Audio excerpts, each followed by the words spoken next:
Okay, so magandang araw po sa inyong lahat, mga ka-SDM all over the world, no? Ako nga po pala si RJ Laurea, also known as DJ RJ Guapito. Okay, so ngayon tayo ay may pag-uusapan. Ito ho, no? Ito siguro matatauhan na yung Malacanang pag napanood nila itong report na to, no? At makita nila kung gaano yung galit ng taong bayan, no?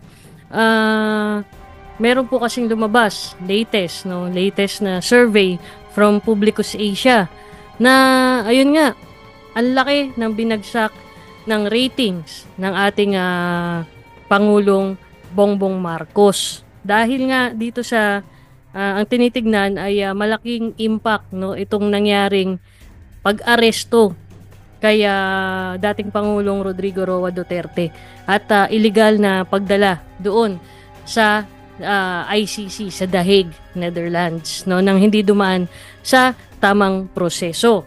Okay, ngayon tingnan natin yung detalye nitong balita na ito mula sa Net25, di ba? Sa mata ng Agila ito.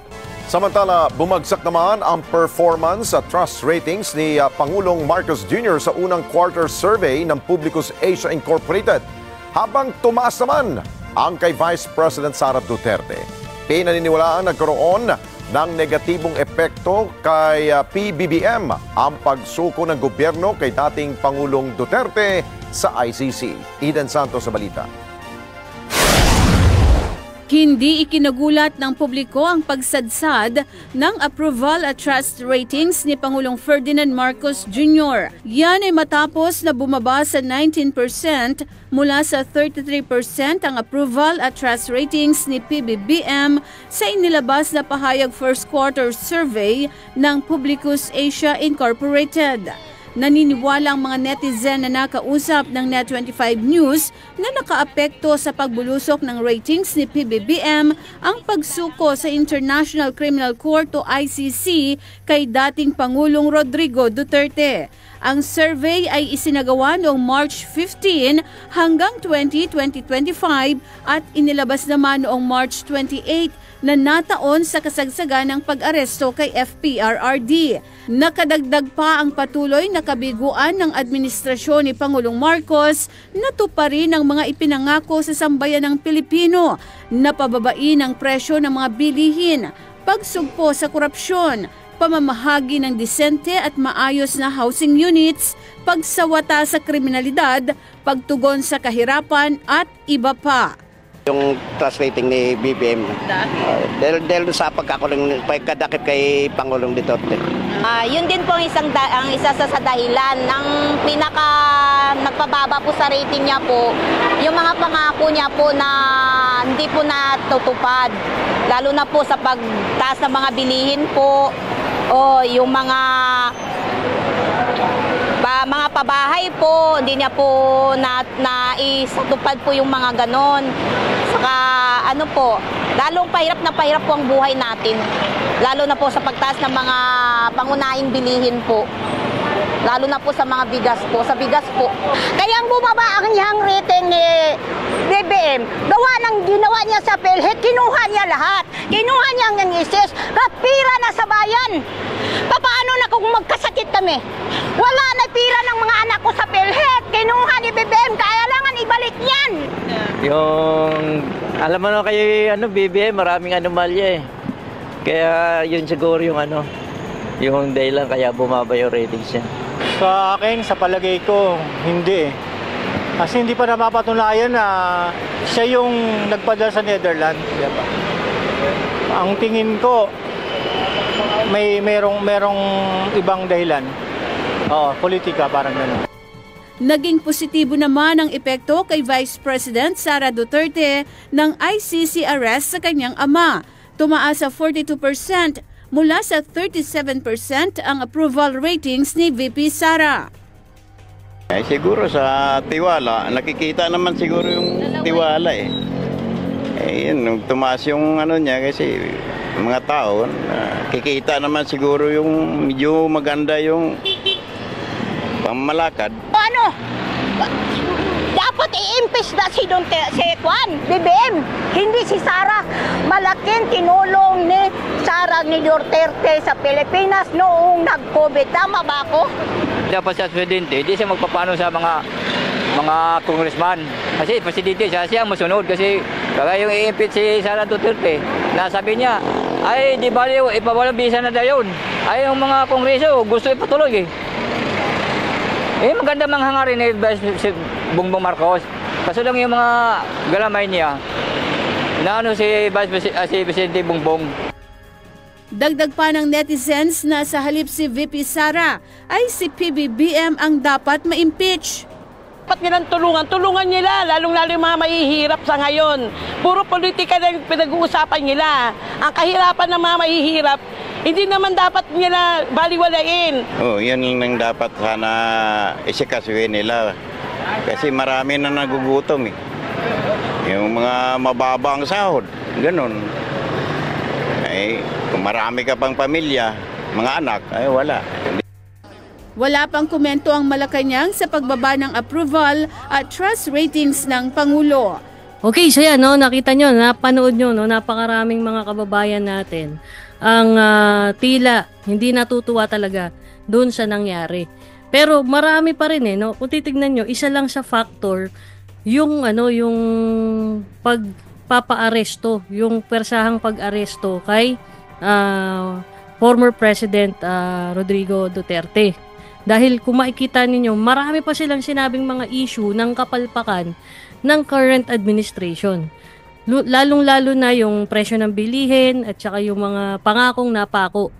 Ayan na nga ba yung sinasabi natin. 'Di ba? Hindi po minsan madadaan lahat sa pamumulitika.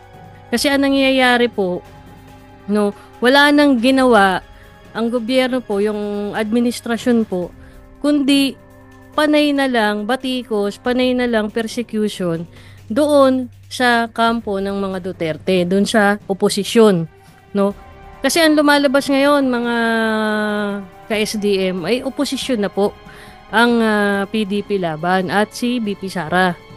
At yung mga pinklawan na hanggang ngayon nagsasabi na sila ay oposisyon pa rin, parang hindi naman na sila oposisyon. 'Di ba? Dahil pinapaboran nga nila itong desisyon lagi ng administrasyon, lalo na pag pinag-uusapan itong si Pangulong Rodrigo Duterte nga at yung kanyang war on drugs. Pero nakita nyo, hindi na talaga malilinlang ng mga mainstream media o ng mga propaganda ang karamihan ng mga Pilipino. Kasi kung makikita nyo, di ba, halos iilan lang yung networks na nagbibigay ng side, o yung nagnanarrate ng balanse sa issue na ito. Kadalasan pinapalabas na masama yung imahe ni dating Pangulong Duterte. Pero ito, tingnan mo yung nangyari. 'Di ba? Akala nila dahil ang dami na nilang pinalabas ng mga issue, lalong-lalo na yung confidential funds ni VP Sara, yung mga hearing ng Quadcom, na yung iba nga tinatawag na Quadcom kasi wala naman ng silbi daw yung kanilang komite, Pero yun nga, sa kabila ng ganong mga mga pinaggagawa nitong administrasyon, 'di ba? Kitang-kita na hindi na umiepekto sa mga mamamayan. 'Di ba? Hindi na umiepekto sa mga mamamayan, and kung tutuusin ay mas, 'di ba? Mas nakikita pa ng mamamayan ngayon na mukhang mali yata yung nangyayari. Diba? Habang tumatagal na pinipersecute nila ang mga Duterte, sila po ang napapasama. Sila ang nagiging negative sa mamamayan. Diba? So, eto, tingnan nyo, bagsak kaagad ang rating. Samantalang, pagka-aresto kay Pangulong Duterte, parang nakabuti pa kay BP Sara ito nangyari kasi umangat yung ratings niya. Why? Kasi nakita yung karakter ni BP rito. No? Ito po, tingnan nyo Kung sa pamilya nyo pa lang, hindi na kayo nagkakasundo, paano pa magkakaroon kayo ng pagtutulungan pagdating ng araw? 'Di ba? Kung sa pamilya nyo pa lang, hindi nyo na mapagkasunduan, hindi ka na pinagtitiwalaan. Yung ate mo nga, 'di ba? Yung ate nga niya, kinokontra siya dahil para sa ate niya mali yung desisyon niya.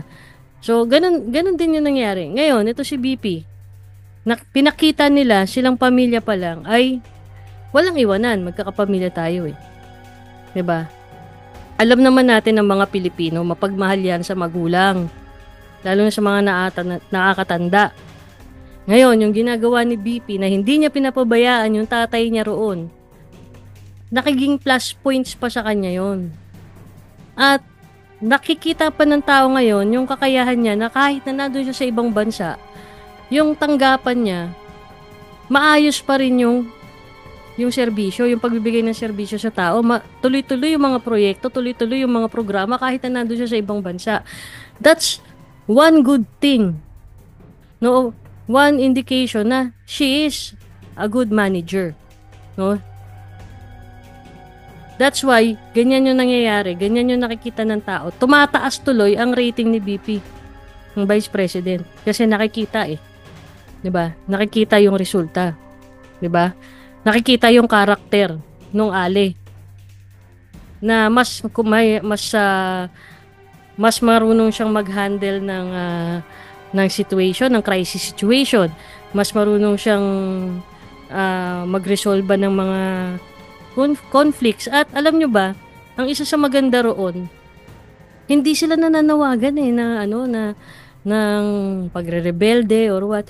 They just want na masaya sila sa suporta ng publikong binibigay sa kanila, pero at the same time nananawagan din sila doon sa mga kababayan natin na kumalma at bantayan ng si PRRD, pero wag gagawa ng labag sa batas. 'Di ba? Yun yung lagi kong napapansin doon sa kay BP Sara. At saka syempre sa tatay niya, 'di ba? Na nung huling speech nga ni dating Pangulo, 'di ba, sinabi niya, pinanindigan niya na, ito, ako ang bahala sa inyo, kaya nandito ako. Nangako ko sa inyo, sa mga pulis, sa law enforcement, 'di ba? Pero alam mo yung nakakalungkot kasi rito, merong isang tao na nakulong dahil lang nagpatupad siya ng batas. That's how ironic it is, 'di ba? Na hinigpitan mo lang yung law enforcement. Tapos eto ka ngayon, nandiyan ka ngayon sa kulungan. Samantalang yung mga drug lords, isa-isang nakakalaya dito sa Pilipinas. Di ba? Okay, so sa totoo lang, nakakalungkot na marami pa rin sa mga kababayan natin ang nauuto ng biased mainstream media. Actually, nalulungkot ako kasi galing ako dyan sa industriya na yan . I am a former journalist. Dati akong journalist bago ako naging vlogger. Bago ako naging digital media creator, content creator, no? Pero ito nga, no, nandiyan na yan. Dati kasi kahit papaano yung mga may-ari ng media outlets, no, meron silang they are trying to be neutral, 'di ba? Although meron silang biases, kasi ito nga yung sinasabi ko, no. Ito, pinagtatalunan namin to nung nakaraan ng ilang mga kakampings, no. May mga kaibigan kasi akong kakampings. At yun, pero kasi ang problema kasi yung mainstream media, meron at merong bias yan. Hindi porket journalist yan, hindi porket reporter yan, wala yung bias. May bias talaga yan. Kasi, ito yung pagiging journalist kasi, meron ka ring personal na opinion 'di ba? Pero, minsan, pag ikaw ay journalist, hindi mo rin masasabi kung ano yung personal mong perspektiba sa lahat ng mga bagay. Bakit? Meron kang amo meron kang boss, meron kayong korporasyon na humahawak sa inyo. And kadalasan, sa mainstream media, hindi talaga kahit gustong-gusto. Kaya ito po pakiusap po sa mga ka-DDS ko, no? DDS kasi ako, di ba? Wag naman po natin masyadong inaano yung mga kasamahan namin sa media. Yung mga dati kong kasamahan dyan sa media kasi sa totoo lang, yung iba dyan, nasusuka rin sa ginagawa nila. Kaya lang, dahil ito yung posisyon ng kanilang kumpanya, baka mawalan sila ng trabaho, hindi na lang nila ginagawa. No? Or, sinusunod na lang nila yung utos. Kasi utos ng boss nila yun. 'Di ba? Utos ng editorial management nila yun. 'Di ba? Kaya, minsan, intindihin na rin natin, unawain natin yung kalagayan nitong mga reporters na to. Masakit din Masakit din masabihan ng bias. Masakit din masabihan na may kinikilingan. Pero yun naman kasi ang katotohanan. There's no such thing as unbiased journalism. Meron at merong bias dyan. Pero, ano ba ang katapat ng bias? Ano yung pambalanse doon?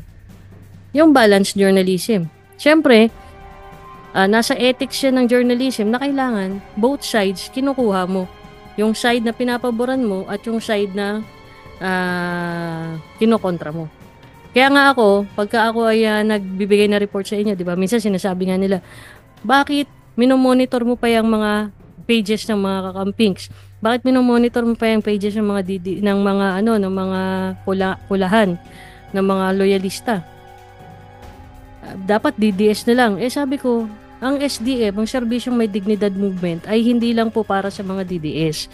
Ito po ay para sa lahat ng naniniwala na dapat ang serbisyong ibinibigay sa mamamayan ay yung hindi binababa yung kanilang pagkatao. 'Di ba? So, welcome kayo dito. Mapa-kakampings kayo, mapa-DDS kayo, mapa-loyalista kayo. Basta, isang cost lang tayo.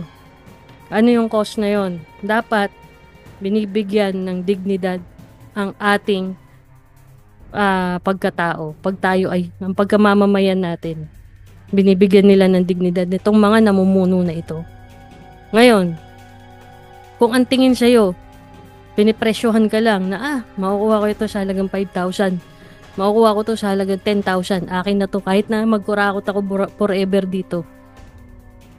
Tama ba yon? Sa palagay nyo? Tama ba yon? Tatratuhin nyo pa ba? I-entertain nyo pa ba yung ganong klaseng politiko? Yung ganong klaseng leader? Ako, hindi na.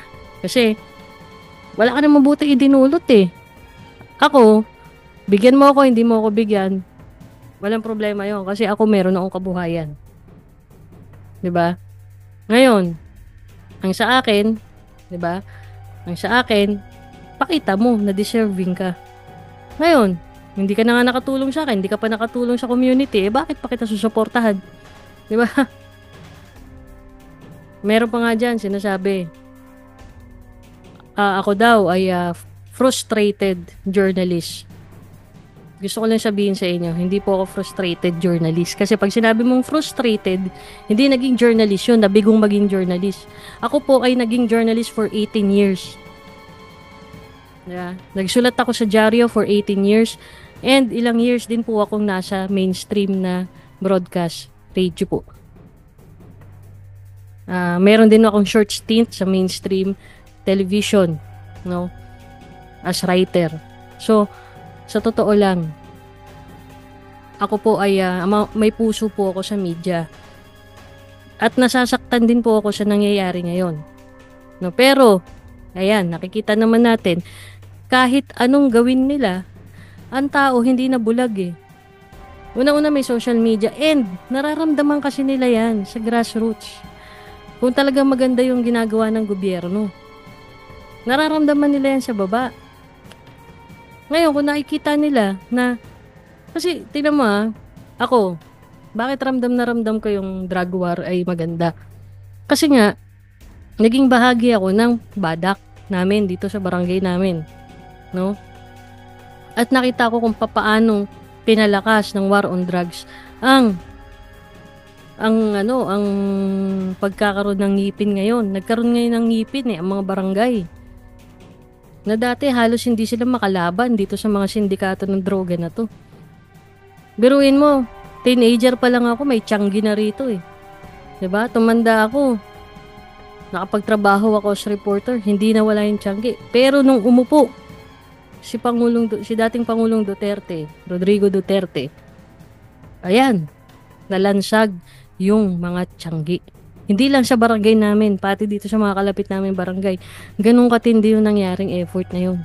At ang sabi sa akin ng humahawak ng drugs campaign, no, yung barangay official na humahawak dito ng drugs, ang laki daw talaga na naitulong ng war on drugs. Kasi dati tinatakot-takot lang sila ng mga pushers na yan. Hindi nga drug lord yung mga pushers lang na alagad ng mga drug lords. Diba? Yung mga big time pushers pa lang. Kasi syempre may mga ano pa rin yan eh. May mga pwestuhan pa rin yan sa sindikato noon eh. So nakita nyo, pag mali kasi nakikita naman ng tao yan eh. O ngayon, at saka ang Diyos, hindi yan natutulog. Alam niya eh. Alam niya kung sino yung gumagawa ng tama at alam niya kung sino yung gumagawa ng pakitang tao na propaganda. 'Di ba? Kasi katulad ng mga nangyayari na yan, no? Ito nga nakita natin na hindi na dadalo sa susunod na Senate hearing itong mga alagad ni Tambaloslos, no? Ay Tambaloslos. Nito yung mga member ng gabinete ni Pangulong Bongbong Marcos ay hindi na sila attend pa sa pahiring ni Senator Amy. Bakit? Kasi nakita nila unti-unti. Siyempre, dinahilan na lang nila yung kaso sa Supreme Court na nakahain at saka yung tinatawag na nandun na lahat ng naibigay na nila lahat ng information na essential para sa in aid of legislation.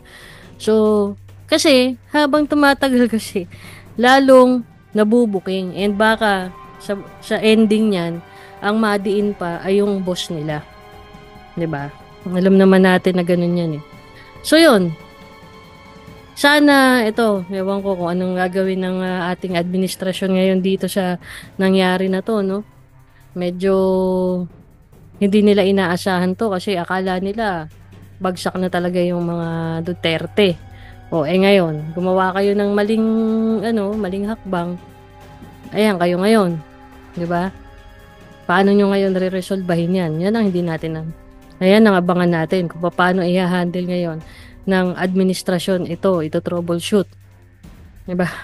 Kasi sa totoo lang nakakalungkot dahil dito sa issue na to ang daming mga problema ng bansa ang hindi natututukan. Tapos yung mga issue pa ng korupsyon katulad yung illegal na pag-transfer ng pondo ng PhilHealth, yung paglalagay yung hindi pagbigay ng subsidy sa PhilHealth, no, yung mga ang daming labag sa batas na ginagawa na administrasyon ngayon, 'di ba?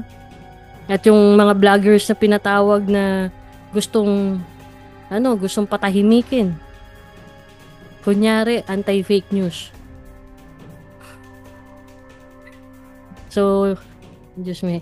Anyway, sa mga susunod na araw, subaybayan natin tong mga pangyayaring to kasi lalong-lalo na nalalapit na yung eleksyon, nalalapit na yung halalan, di ba? Ito bang pagbagsak ng rating ni Pangulong Bongbong Marcos ay makakaapekto dito sa kandidatura ng mga senatoriables na hawak niya? Meron ako isang source nagsabi, no, na apektado na raw talaga yung kampanya nila kasi hindi fake news yung napapanood ninyo dyan sa social media na pag sila ay bumababa sa local, no, sa mga local sa area, may mga sumisigaw daw talaga ng Duterte kapag sila ay napupunta doon sa mga lugar na may mga supporter. So, halos lahat daw, meron daw sila ganong karanasan. So, ano ibig sabihin nun? Yung mga tao kasi, naramdaman nila yung serbisyo na pinahalagahan sila. No? So, I don't know how this administration will work on this, will troubleshoot this wrong direction na tinahak nila. Kasi ang dami na nilang naging atraso eh. Number 1 na atraso nila, akala nila maraming pabor sa impeachment ni Vice President Sara Duterte. Hindi nila alam mas marami ang hindi pabor. Diba? Tapos, akala nila lipas na ang popularidad ni Pangulong Digong. Hindi nila alam na mas mahal pa rin ng taong bayan si Pangulong Duterte dahil sa ginawa niya. 'Di ba? Dahil sa ginawa niya na binigyan niya ng mapayapa, matahimik na komunidad ang mga Pilipino. Sayang lang at hindi nagtutuloy-tuloy. Tingnan nyo ngayon. Dahil sa pagiging busy ng kapulisan natin sa pagsisilbi sa mga tradisyonal na politiko, nagkakagulo na at laganap na naman ng patayan.